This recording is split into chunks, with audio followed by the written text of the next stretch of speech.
I'm warning you now, put your seatbelt on because this stuff is going to get wild. This is a huge batch of research that was done by the members of the FM China community. It's been happening on their message boards for a while. It has to do with player development and its relationship with training. And one of those people went through the painstaking effort. This person, Harvest Green 22, huge shout out to them on FM Arena, that compiled this research in English and then presented it. And then somebody grabbed it and put it on Reddit as well to kind of spark even more conversation and offer some of their own conclusions and offer it up for other people to break it down. And this has all happened in the past week or two, right? The original post in English happened on November 6th. And so I saw this about a week ago and I started going over it and my mind was becoming progressively more blown. And then we talked about it on stream for an hour. I brought it up on stream and we broke it down and was talking with you guys about what it looked like and everything and what it meant. And my mind got even more blown from that point. It just doesn't reconcile with what I thought training was doing in my head. Is somebody that has participated in this football manager community that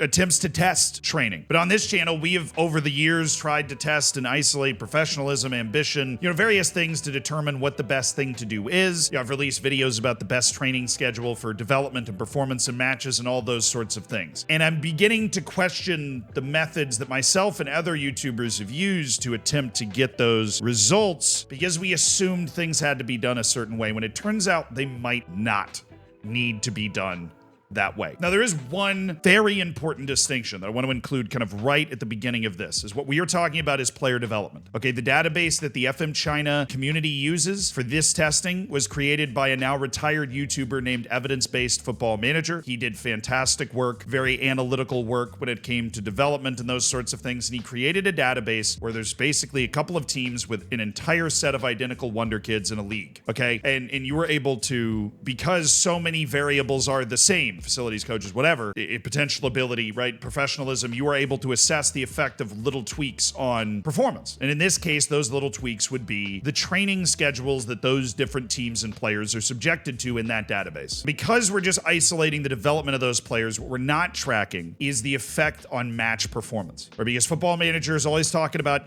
match readiness through training, right? There are certain aspects of training, whether the different set piece routines, what have you, that can affect your team's performance and just your overall team's match readiness. Things like this little familiarity bar right here, right? If you're not training as much, the assumption is that familiarity bar is not going to be as full. So when we're looking at these different training regimes we are about to talk about and what their effects are, we're talking specifically about development. The jury, because this stuff is so new in the English-speaking Football Manager community, is still out in terms of whether you're going to be able to do this sort of stuff and get good results, while also getting the type of development, particularly in certain attributes that we're going to be talking about. So just keep that in the back of your mind, right? We're just on like one half of what training is supposed to do. We're not looking at the other half, and that there might be ramifications over there that we don't know. But what is the actual test itself? It looks like this. This is the data presented in English from what the Chinese FM community has put together. And it wasn't just Harvest Green that tested this. They talked about a bunch of different people on that Chinese FM thread. They have compiled these tests. And each one of these tests was run 3 times to try and narrow down some variability. What are we looking at? This is your weekly training, like what you do each week. So when it says quickness plus physical, that's literally 1 quickness plus 1 physical. And then you have the average improvement of pace, acceleration, and jumping reach individually. Then they add those together, right? So you get like a total, those being the 3 most important physical attributes, you get an aggregate total of those 3. And then there is also the per player development of the current ability in the training regime, right? So you see how much their current ability goes up. Kind of unrelated to the rest of this video, but I just wanted to pass it on. The amount a player develops is almost entirely dependent on their professionalism. So if a player's professionalism is 20, they're going to develop this much. If a player's professionalism is 10, they're going to develop this much. It is by far the most important thing. Obviously, I'm talking about development in the context of potential ability. Their potential ability and what it actually is the most important thing, but only like kind of. Because the players in the base test have 200 potential ability. But if you lower that potential ability to 150, but leave professionalism at the highest setting, you'll still get significantly more development, even when you're doing literally no training. You get a 2.27 current ability improvement per year compared to when you drop the professionalism from 20 to 10, but you have potential ability at 200.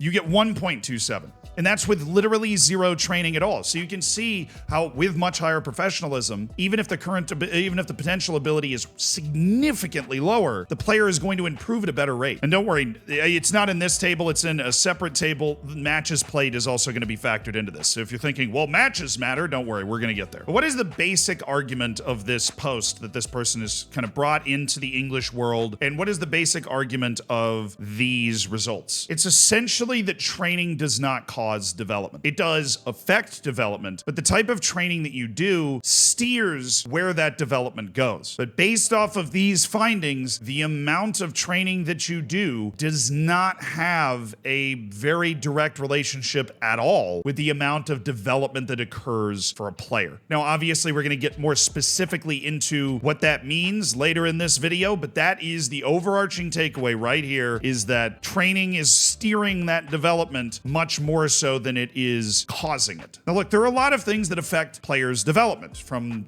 their form to their happiness to how many matches that they play in the first place, right? These things that we've talked about that affect player development, they still affect player development. But what doesn't cause player development nearly as much as we thought, based off of these findings, is training. Part of the stuff we're going to get into is going to give you kind of a really weird, dirty feeling. At least it gave me this really weird, dirty feeling as somebody that has, worked with people and spent a lot of time trying to figure out the best way to do training. And at a certain point after reading all of this stuff, I was like, why did I do that? Why does it matter? We're going to get to that point with some of this, and some of this other stuff is going to feel a lot more normal. So you're going to get the whole broad spectrum of emotion. That's why I told you to put your seatbelt on. But the takeaways outside of professionalism: physical growth, you don't really need to train for it. Now, hilariously, there's actually a YouTuber that stumbled into this, and that is the YouTuber Jay Hua. My apologies if I'm putting too much emphasis on the H's there. That basically did kind of a meme video.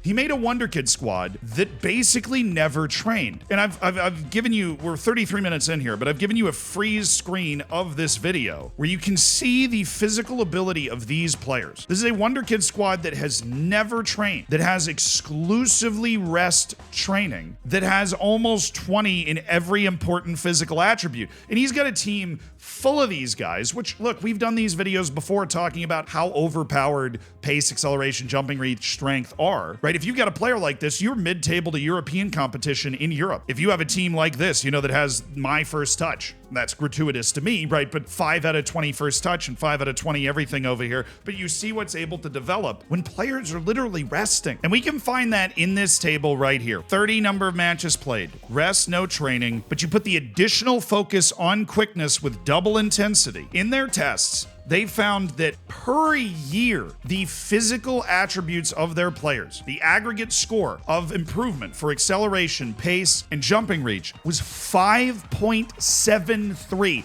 That's nearly 2 whole attributes in pace, acceleration, and jumping reach. Now, obviously, this is a perfect player, super high professionalism, super high potential ability, with great coaches and facilities. So if you slap this on your League 2 team Wonder Kid, he's not going to improve his pace by 2 per year. But even if you're getting half of this, it's insanely high for somebody that's just resting and then working on their quickness in the additional focus training window, right? But your team training, you're not doing anything. Now, what's really interesting about this is that even though there's a huge improvement to the physical attributes of the player, there is not a huge improvement to their current ability. This is because, in my opinion, a player's current ability is not affected nearly enough by the pace and acceleration of the player. This means that you can stack pace, acceleration, and jumping reach on a player without dramatically improving that player's current ability. And if you can figure out where I'm going to be going with this later in this video, you get a gold star, because that opens up an obvious opportunity when it comes to gaming the development system to develop your younger players. What's absolutely positively insane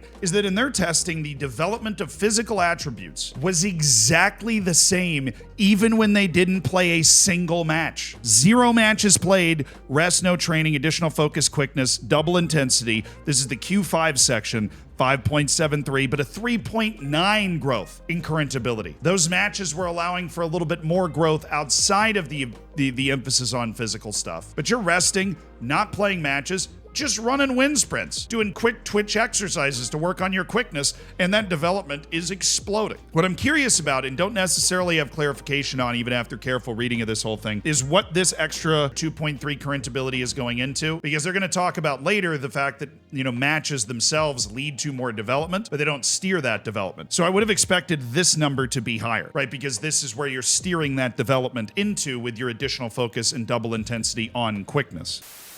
Hi, Zealand from the future here. I figured out what's happening in this situation now. So the 6.2 current ability is coming from all of that development being steered into physical stuff.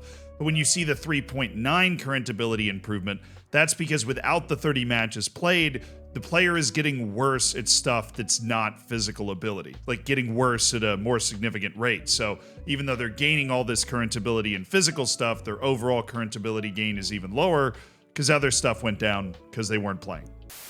Now let's compare this. Remember, no matches are being played in that one. Let's compare this to when he had this section of testing where they're banned from playing in matches. And we see a training where 7 quickness and 7 physical trainings are there. Just to give you an idea of exactly what this looks like, I'm gonna go make this in the training schedule real quick, and it is hilarious, okay? That's what this is. This is obviously a super unrealistic training subset, but you would imagine that the physical development of the players would pop off. I mean, you're going absolutely nuts with quickness and physical training as a team, and granted, there's no individual focus on quickness here. But this, you would have to imagine that this would be more. It's not. The development they saw in physical attributes was 3.33 repeating, and the per man CA was 3.7 gained per year. That's significantly lower than no matches with an additional focus on quickness training, double intensity. And what's crazy is that they found there really is a cap on the amount of physical training you should do as a team, because if you look up through the rest of the physical and quickness training, you're not going to see a significant difference in terms of their development of their pace, acceleration, and jumping range. It's going to maintain a pretty similar level throughout this testing. So being overbearing with physical training has clearly been nerfed, and it gives you basically, I don't want to, not diminishing returns, but no increased returns. In fact, it would be diminishing returns, because the more intense your training is, which obviously this is like psycho levels of intensity, the more likely your players are to get injured. So there's no incentive to do this kind of super intense physical training at all, because you can grow your physical training more with a double intensity individual focus, and you're resting every day, giving your players like no risk of injury at all. Now, there is something important to note here. Just because a rest schedule can lead to huge physical development, it doesn't mean that no training leads to huge physical development. Okay, there is a difference here, right? Because if you take a Wonder Kid and just release them and keep them from joining a team, they won't actually get better. In fact, in my own personal experience, it is possible to find these types of players that don't play for 8 or 9 years, and all of their ability and development goes into things like free kicks. I don't know if you've ever seen these types of players. I haven't found one this year, but I used to have these experiences more than once where you would find a player that was pretty terrible at everything. They hadn't been on a team for a long time, but things like free kicks and teamwork were at like 20. And I'm guessing that's because now, based off my understanding of the game, their development was going to happen. But because there was no training happening, not even the rest and additional focus, that development was then directed into these few attributes that aren't affected by training at all. You understand? So the development, I feel like I'm a mad scientist. You know that meme, the dude with all the pins of the board, I think it's from Always Sunny in Philadelphia? The development was then steered into those few attributes that for free agents, the training is not, you get it. So this isn't saying that training doesn't matter at all. The actual apparatus of training needs to exist, okay? But if it does exist, you can put it on rest, quickness, double intensity, and then all of a sudden you're growing these physical attributes like crazy, which on some level does kind of make sense because you're just focusing on running, right? You're just training quickness on double intensity. What doesn't make sense about it is that if you are doing that more, you should develop more at it. So if you're doing all of that team training with quickness, you should develop more in quickness. At least that passes the smell and logic test for me. Also, if you're playing 30 matches a season, even if you're not doing any training, I would expect to see a more significant increase in development and the distribution of where that development is going, right? Because training seems to be really what's in control of where the development development is distributed, where playing in matches just gives you more development to distribute. It doesn't, like playing in matches isn't going to increase your decision making, for example, where I feel like it should. Also, the difference between all rest and individual focus on quickness and just releasing some high potential player as a free agent being as massive as it is, that shows that individual focus is massive. And increasing to double intensity, they find over the course of these tests, if you look at the tables, really doubles the focus on what you're working on.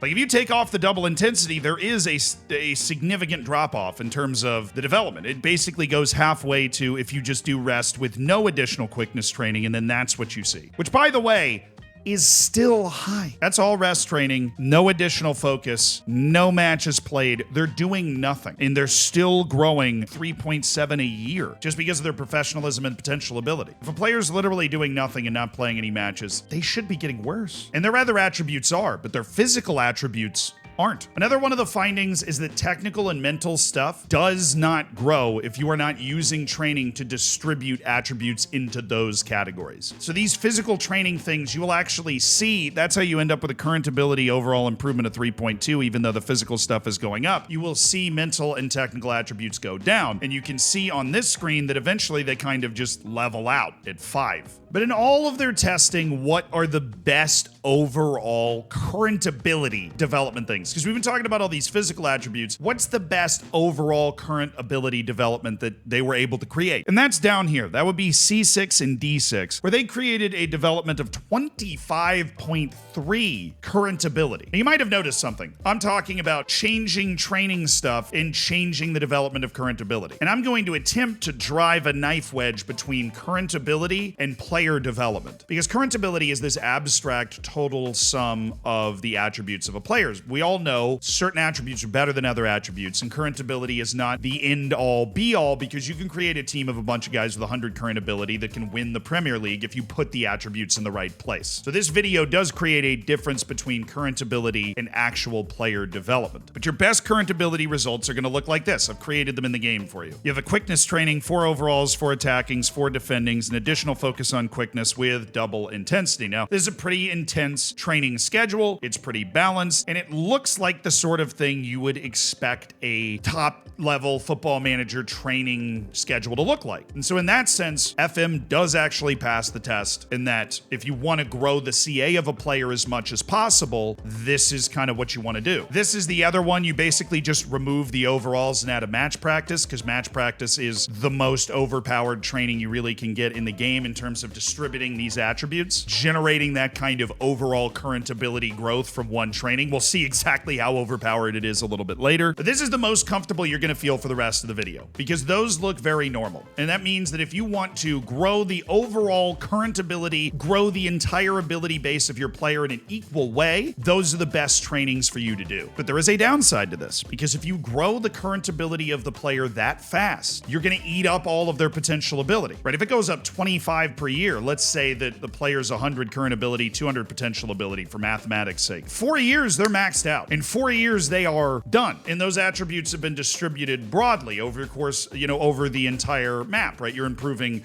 concentration and things like that as much as you're improving pace, dribbling, passing, right? Those sorts of things. But now it's time for everybody to get really uncomfortable, because there are some very weird results from this as well. For example, it is possible to target the distribution of your player's development with some minor tweaks. Let's say you wanted to develop your player's athletic ability while also developing their ball control. Well, then you would want to go physical and 1 quickness, and then you would want to go to this technical section and play out from the back. This is going to focus on dribbling, first touch, passing, composure, flair, vision, and teamwork. Lock that in, and for those results, we just go down to T5, where we see a current ability development of 15.1 per player. With that, you just pop a match day in here and then just stick like a match review in there just to try and work on your team cohesion a little bit. And that's what it would look like on a normal match week. That's it. And not to mention, while you're getting a huge CA improvement on all of those things you wanted to work on, you're still getting nearly 5 overall improvement in the key 3 physical attributes: pace, acceleration, and jumping reach. Now, there is an additional focus on quickness and double intensity to that training, which, by the way, for basically all of this, the way they recommend setting up your training stuff is like this,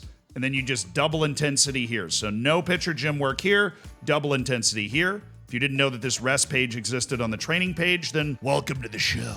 But if you want to get really, really uncomfortable, we have to go to K5, because K5 is an example of something that will continue to blow your mind here. How little training you have to do to create massive current ability growth when you're just focused on development. Remember, especially when we're looking at these, you need to recall, I have no idea what this is going to do when you're trying to actually win matches in the Premier League, right? How much this is going to affect your match sharpness. And honestly, as a fan of the game, I hope it does a lot. I hope that it makes it way harder to win games, and this is only the sort of stuff you should be using with youth teams to try and tailor your player development. But the truth is, I don't know. But in terms of just player development, if you want to grow a ton of CA and basically risk no injuries, all you have to do is this. Create a schedule, quickness, match practice, then maybe give them a day off and do a match practice again. Then you set individual focus to quickness and double intensity. If you do that, you will not really be risking injury to your players at all, because this is not very intense training. I mean, look at the intensity bars here. That is super low on average for the entire week. And you will get 4.97 physical ability growth and 22.2 average CA growth. Again, this is not what you're actually going to get. This is like in the perfect lab setting where all the variables are controlled and these wonder kids are actually cracked. But that is so high. I mean, we're talking over 2 pace development per year on these players with that.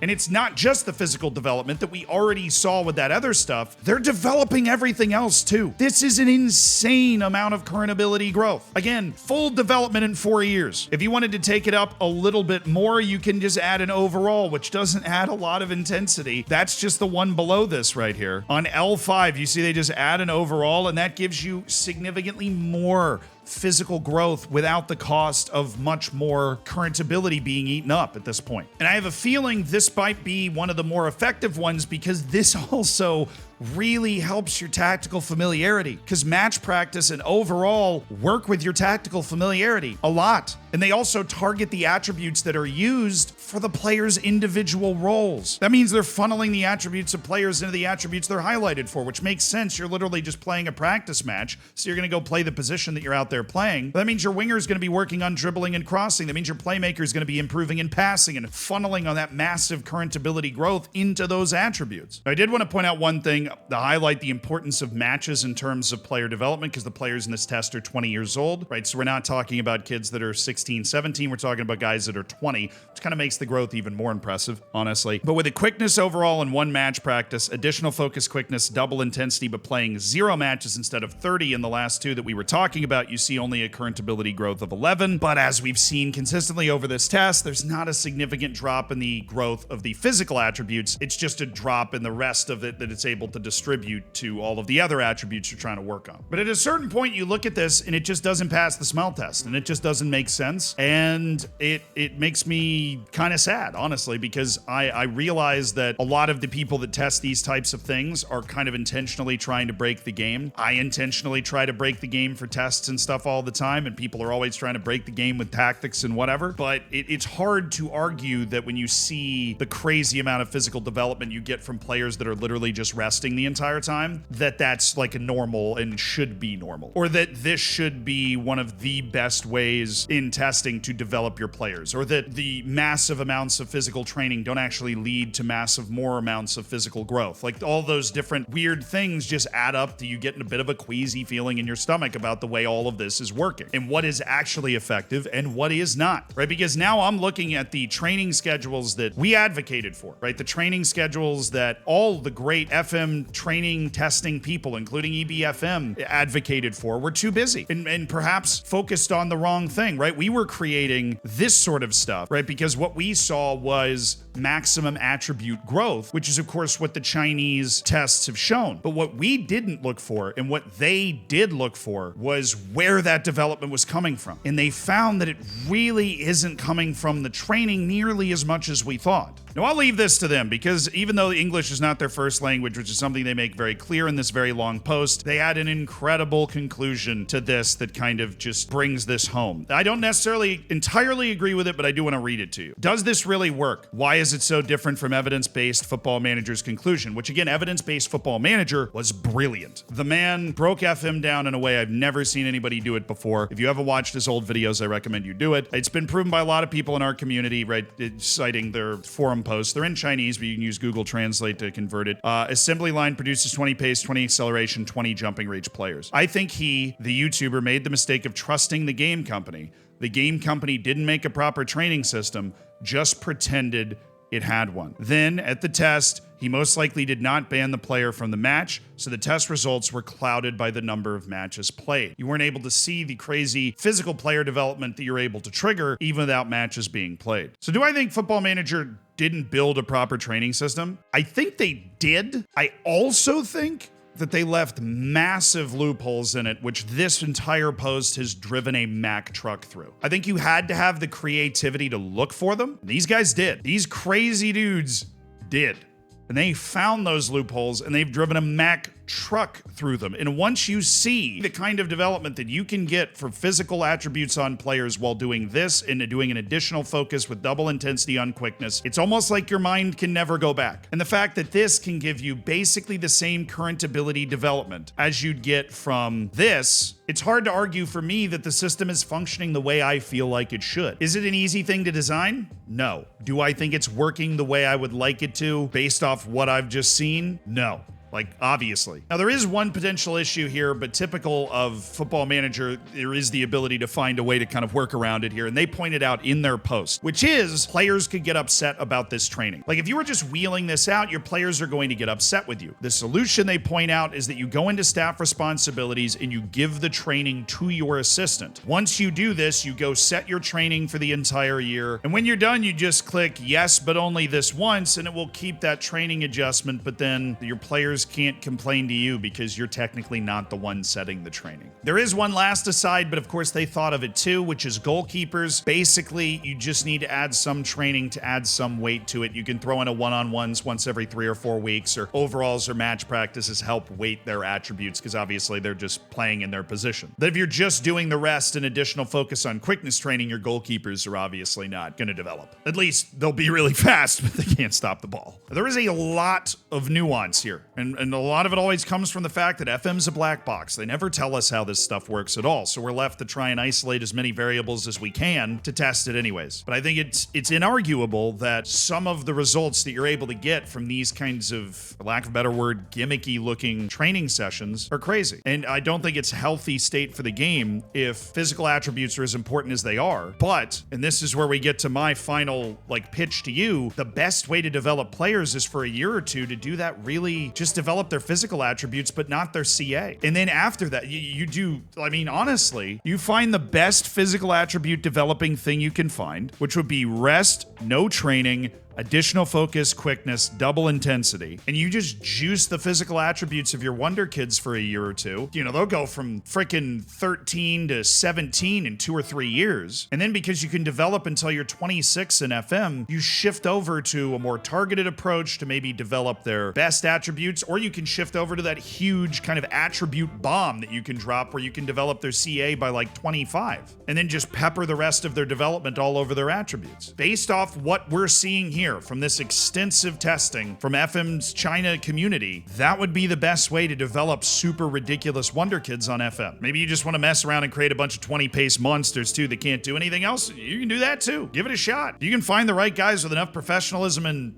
potential ability. You can do it. So now all this stuff is out there. You know how to hopefully interpret all of these tables and everything. So you can look at it and draw even more conclusions than maybe I've seen or we were able to break down in the first hour on stream. But I'll be hanging out talking about this on stream the day this video comes out. I hope to see you guys there too. Oh, and if you want to keep just binge watching content about Football Manager getting pushed to the limit here, check that video out. That's the tactic used by the man that won the Football Manager World Cup. It's a doozy. Definitely. Need to bring that word back. Love the word doozy.